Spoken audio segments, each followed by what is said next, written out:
Today on CityCast DC, one of the best things about walking around in a city like DC is you never know what hidden histories unfolded on whatever street you're on. Joanne Hill is trying to change that with her book, Secret Washington, DC, a guide to the weird, wonderful, and obscure. She's here to share some of the weirdest and darkest stories behind famous DC sites, like DuPont Underground, the Supreme Court, and the Soldiers' Home Cemetery.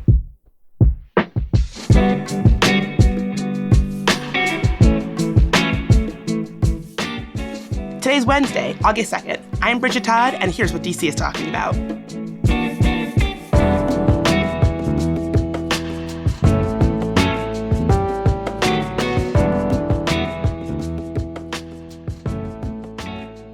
Joanne, thanks so much for being here today. Thanks so much for having me. In researching and writing your book, it must have been so wild to be walking around the city and all of these famous and popular landmarks going, wow, this is where something really historic or really important happened. Yeah, it's really funny. I've lived here for well over 20 years. And the last couple of years, whenever I walk around the mall and just around monuments and memorials, I look at every single thing through a different lens. So it's almost like a blessing, but also a curse because I can't unknow it or unsee it. You're probably a very fun person to walk around the city with. I'm like, did you know that this site used to be? Yeah, it's... So I'm really excited to dig into some of this quirky history. And, you know, the thing on the list that probably rose my eyebrows the most is this bigamy and digging into the underground tunnels in DuPont Circle. What is going on there? Oh, my goodness. This story is pretty wild, actually. So if you know when you go to DuPont Circle, there is like the DuPont Underground, right, where they have a lot of exhibits now. So near that area, there used to be this underground tunnel system. It is now sealed off. That actually was dug by a former entomologist. So his name is Harrison Dwyer, and he was a famous entomologist. He worked at the Smithsonian. And in 1924, a truck was driving through, and the weight of the truck caused the road to collapse. And that's how they discovered this whole tunnel system underground. And so this tunnel was a pretty elaborate system that was dug by one human being. So if you think about just how intense that was. It was about 200 feet. So it was electrically lit and it was broad enough that you could walk through. It basically went from like the south of DuPont Circle towards the National Mall. And so there was a lot of speculation. Harrison Dwyer, this entomologist, was found to be a bigamist. And so he had two families. And a lot of people speculated that the reason why he built this underground tunnel system was to travel between family to family. He, of course, denied it and said that it was just one of these pastimes. It was a hobby of his. It was a way that he got physical exercise, you know. And also in the tunnel, they found these like old newspaper clippings of like German submarine activities. So some people thought maybe he was a spy during World War I. They found empty alcohol bottles. Like it was just not very fitting for this, like, you know, buttoned up entomologist. He never admitted it to being that he built these tunnels to visit his families. But about 5 years later in 1929, he died of a stroke at his desk, which of course, more people thought, he's probably really stressed out. And that was what caused him to have this, you know, this stroke. So it's a bizarre story, but it's been sealed off since. So you're not able to see these tunnels anymore. I mean, either having two families or being a spy, both of those things sound pretty stressful to me. I know. And maybe he was both. Like, who knows, right? Yeah. So Busy guy and was building tunnels by hand. So who knows? Busy guy indeed. So I know there's some like mystical history at a place called the Soldiers' Home. Where is that? That is in Upper Northwest. If you've ever been to like Lincoln's Cottage, it's basically around there, right? And that's like on Rock Creek Church Road in Upper Northwest. And so the story that I wrote about was that Mary Todd Lincoln, she's a fascinating human being, I think often a little misunderstood. She used to participate in seances at the Soldiers' Home during the Civil War time. So basically in the 1860s during the Civil War, she and many people participated in seances. They would call them spirit circles. And mostly because if you think about the Civil War, that was a time where there was a lot of loss, right? People were dealing with a loss of loved ones. And so their son Willie died in 1862, and that made her kind of want to reconnect and attend these seances. And so she was a devout believer in the occult, and she would attend these seances pretty frequently. And even though many people attended these seances, there was still gossip and people would kind of talk about her because she was still somewhat of, of elite nature that, people like to gossip. Abraham Lincoln was known to go to a couple seances with her there, not because he so much believed, but more because he wanted to check out the credibility and just to make sure that his wife was okay. Well, there was this one medium in particular. His name was Lord Colchester. Doesn't he kind of sound like a fraud just by his name? A little bit. A little bit. He was the illegitimate son of an English duke. And so he was this medium where they really didn't trust him. And so Abraham Lincoln started to send out individuals. He sent out Dr. Joseph Henry, who was the first secretary of the Smithsonian. He kind of couldn't discover anything. Then he ended up sending out a friend, Noah Brooks, who was like a journalist. And they did indeed find that Lord Colchester was a fraud. He was the one, knocking on doors and kind of like tugging on like clothing and hair to make it seem like there was a ghost or something that was doing it. And so they totally outed him out. He, of course, was angry. And so he threatened to kind of go public with, letting everyone know that Mary Todd Lincoln went to these seances. They squashed that. But she was undeterred. They moved to the White House eventually. She still attended seances. So she didn't kind of really care that people made fun of her or gossiped. There's no report that Abraham Lincoln actually attended any seances in the White House. If you've heard some kind of stories that the White House is kind of known to be haunted, there have been, some ghost sightings there. Some historians say that she, Mary Todd Lincoln, poor woman, like she's the reason because she opened the portal to the occult when she had these seances there. So I don't know. She gets a bad rap, but poor Mary Todd Lincoln had a lot of death, a lot of loss in her life. Yeah, I could see why that would get you interested in the occult and seances if death and loss was all around you. Right. Absolutely. Another site that I know has a Lincoln-related history is, kind of surprisingly, the Walk and Roll restaurant in Chinatown. Yes. This is another wild story. So before it was an Asian fusion karaoke place, it used to be a boarding house. And so basically in 1853, a gentleman, his name was John Surratt, he bought that boarding house where now Walk and Roll is. He died in 1862. His wife, Mary Surratt, they lived in Maryland, eventually moved and she ran the boarding house. And so she, of course, had a number of different tenants and guests, but the most notable tenants and guests were John Wilkes Booth and other conspirators from the assassination of Abraham Lincoln. So she actually became involved. And so it was known that she provided guns and field houses to Booth and his group. But it was the testimony of one of her tenants named John M. Lloyd. He had said that she had given him binoculars and also, had the shooting irons ready, that were ready to go. And so when he testified against her. And Mary Surratt, this boarding house owner, actually ended up being the first woman to ever be executed by the U.S. government. Wow. Yeah, it's kind of crazy. And there's still controversy around that. But what's even a little crazier is that there were 5 of 9 judges asked for her clemency. They basically noted her gender and her age. And Andrew Johnson, the president at the time, did not grant her clemency. And so she was killed. Well, yeah. That's another, it goes back to what you were saying before about all these places you pass all the time and you might not know these very important histories behind that happened there.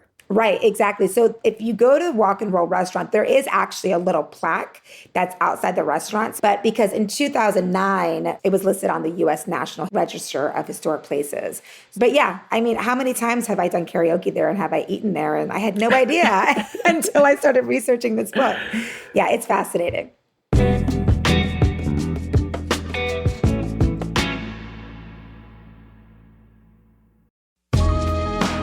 Hey DC, Bridget Todd here. On this podcast, we work hard to bring you the most important and entertaining conversations happening around our city. But that's not all we do. We also have a daily newsletter that brings you so much more. Our free daily newsletter, Hey DC, is written and curated by Kayla Cote-Stemmerman. You may have heard her behind the mic a couple of times. The Hey DC newsletter is your daily toolkit for being a more informed and engaged citizen of DC. It's packed with recommendations, tips, and secrets for seizing everything that DC has to offer. You can subscribe to Hey DC by texting DC to 66866. That's 66866.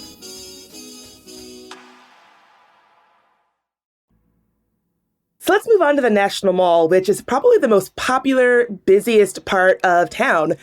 I know that one of the histories that you've uncovered in the book is this interesting history related to the National Museum of the American Indian with a woman named Mary Ann Hall, another Mary. What happened there? Yeah, lots of Marys. So the site where the Museum of American Indian is now used to be a brothel, but not just any brothel, like one of the most successful brothels in DC history. And so during the Civil War, brothels became really popular. So if you think about wartime, right? Soldiers are coming in, generals, a lot of men, businessmen are coming in. And of course, with an influx of men, also brothels become very popular.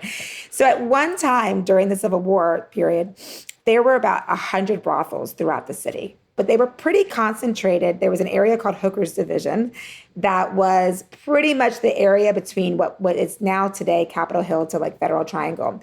And so Mary Ann Hall, she established a brothel at the site where American Indian Museum is now, which was very strategic because it was kind of in the center of everything. So like location, location, location.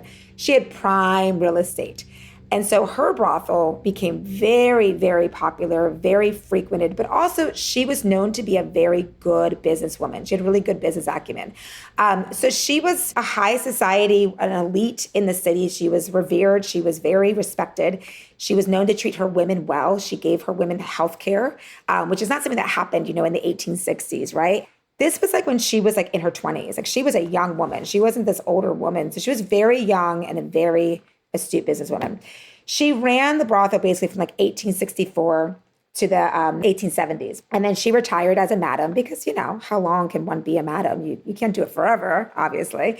But in 1883, she ended up renting out part of that building to a women's health clinic. So she was a pretty, strong leader in the community. And if you know Congressional Cemetery in Capitol Hill, which is, I think, one of the most amazing spots in the city, she's buried there. So it just kind of shows you that she was not just this like madam, but she was a really prestigious individual. When they were excavating the land, years and years and years later for the museum, they found a lot of relics from the brothels. They found like champagne corks and like champagne flutes and china and porcelain dishes. So also letting us know they lived a really nice, luxurious life. It sounds like it. And I'm glad to know that even back then that, she was treating the people who worked for her pretty well. Healthcare. It's nice to hear that even all these years later. For sure. Yeah, absolutely. Yeah. So moving on to another kind of historical, iconic Washington spot, the Supreme Court. What is the history that people might not know that happened there? Yeah, the site of the Supreme Court, it's kind of undergone a lot of different identities. And so if you go back to 1812, and the British torched the U.S. Capitol, they built a temporary capitol while they were restoring the Capitol we know today. And so that site where the Supreme Court is now, served as a temporary building for the U.S. Capitol. Once Congress then moved to its permanent dwelling, the old Capitol then became a boarding house. They changed it to a boarding house. Well, with the Civil War, so many things go back to the Civil War, the boarding house became abandoned and pretty dilapidated. And so we talked about with Mary Ann Hall, soldiers were coming in, generals were coming in, a lot of individuals were coming in. Well, they ended up turning this boarding house into a prison. So it's called Old Capitol Prison. But all they really did was they kind of replaced like the wooden slits above the windows with iron bars. So it's not like they did this huge transformation. It wasn't a secure place. But they imprisoned a lot of like Confederate spies and generals and soldiers and so forth. There were 2 female spies of note that I included in my book. One, her name was Rose O'Neill. She actually used to be a resident of the boarding house. So she was like resident turned inmate. She was incarcerated for about 5 months in the Old Capitol Prison, and she was with her young daughter. And she was a Confederate spy, so not a good person, but she was known to be very good at her job. And actually, she was known to be kind of a pivotal spy in the Confederate victory at First Bull Run. But once she was released from jail, Jefferson Davis actually attributed a lot of victories to her and ended up sending her on these international missions. So she wasn't her spy days were not done. She also was known to be very like beguiling, and she was seductive and attractive. So she used her looks and her assets, so to speak, and, was able to get intel and do what she needed to do to get some information. Another spy who was there her name was Belle Boyd. She was also a Confederate spy. And she would often communicate with outsiders. She would kind of shoot like a rubber ball out of her cell, and she would pretend that she was knitting or sewing. And a lot of the guards, of course, they were all men. They didn't think anything of it. But she was actually sewing like information into these rubber balls. And then she would throw them out the windows because remember, this was not really a secure prison. It was a converted boarding house. And that's how she was able to relay information. So they were these two not good individuals, but, pretty proficient and pretty astute spies. Joanne, what got you interested in all of this in the first place? Like, why do you catalog this? Well, it's so interesting. So I've been a writer. I used to be a teacher. I was a third grade teacher. So I've done a lot of DC field trips and so forth. I've always been really interested and really fascinated. I started writing a travel blog, and then I would also write DC living and DC dining and stuff like that. I was basically asked by a friend if I wanted to be connected with a publisher who does these guidebooks. And so that's how I kind of got connected. They do a series, and I wrote The Secret Washington, DC, Guide to the Weird, Wonderful, and Obscure. And I just kind of dove right in and started researching, when you think of weird, obscure things, and you think about DC, I mean, spies are one of the things I think that come to mind. I like ghost stories and those kind of things. So I just started researching scandalous things. I mean, the entire book isn't scandalous. There's also really, fun, feel-good stories too, I promise. You just brought us the juiciest ones. I mean, but everybody always asks for the juiciest ones. So, who am I to deny? But it's been so fun because then it also I wrote a scavenger hunt book around DC, same publisher. I'm now writing a DC food and unique eats and eateries around the Washington, DC area. It's been such an adventure. I have loved every second of it. Where can folks learn more about the weird, wonderful secrets, histories of DC? Yeah, well, so my book is available at local bookstores, Solid State Books, Parks and Prose, East City, all around the city. Also my website, secretdcbook.com. Of course, bigger entities. We don't need to speak their names online, but my books are kind of, all over the place. I am a member of Destination DC, and I have some walking tours coming up and so forth. So lots of ways to connect. Thanks so much for being here, Joanne. It is so interesting to learn all of this stuff about DC. So much fun, Bridget. Thank you so much for having me.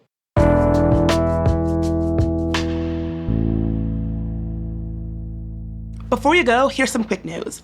A 14-year-old boy has been charged with the murder of a construction worker at Howard University. The worker, Rafael Adolfo Gomez, was working on a steam plant project when he was shot in the apparent robbery attempt. And also, local and federal government officials have agreed to transform Pennsylvania Avenue Northwest into a strip with fewer car lanes, more green spaces, pop-up markets, art installations, and event spaces. Planning will begin as early as this fall.